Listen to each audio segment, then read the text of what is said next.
Welcome to today's story, folks. We've got a tale that's equal parts heartbreak, grit, and redemption.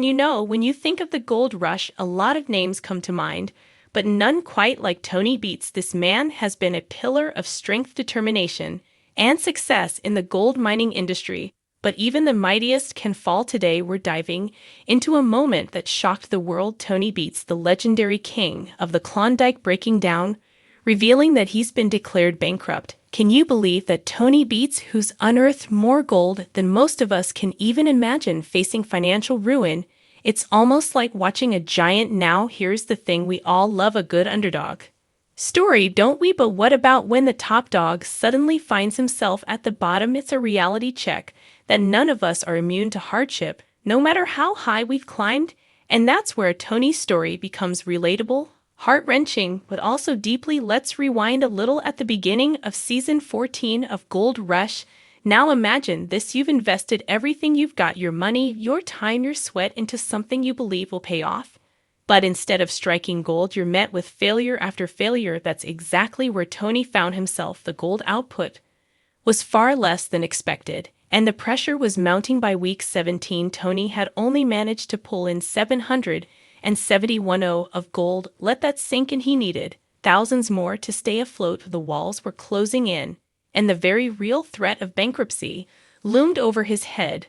But here's what makes this story so captivating: Tony Beets is not just a miner, he's a warrior. Faced with financial ruin, most people might crumble under the weight of such enormous pressure. Not Tony. He took decisive action. He brought in an efficiency specialist to overhaul every aspect of his operation. Rock truck routes were optimized, and every inch of the business was analyzed.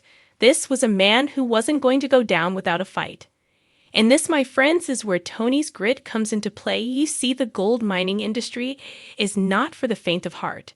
It's a gamble, a colossal one. Tony himself has admitted that mining success is like playing the lottery. 1 minute you're swimming in gold, the next you're staring bankruptcy in the face. But Tony doesn't back down. He's been in this game long enough to know that when you're on the brink of collapse, you double down.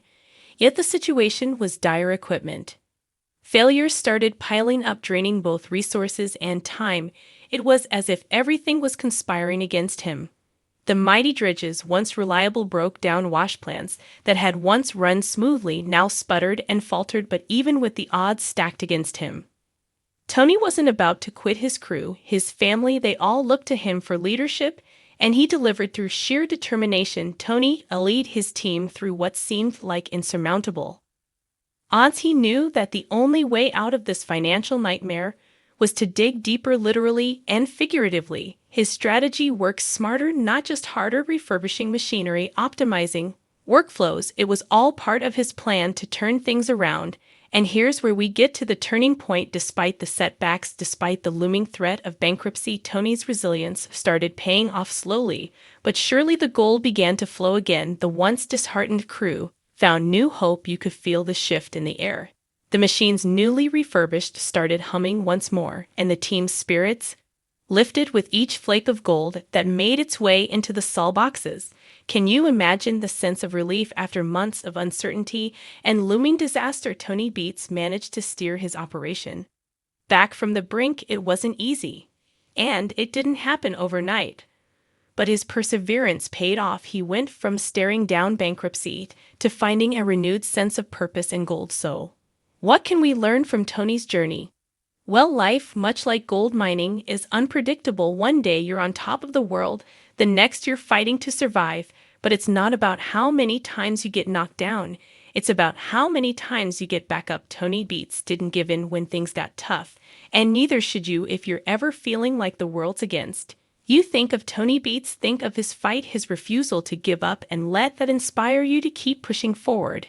Because at the end of the day, fortune truly does favor the bold. Thank you for watching. If you enjoyed this story of resilience and grit, don't forget to like, subscribe, and hit that notification bell. There's plenty more Gold Rush content coming your way, and you won't want to miss it. Stay strong, stay determined, and remember, there's always gold at the end of the tunnel if you're willing to dig for it.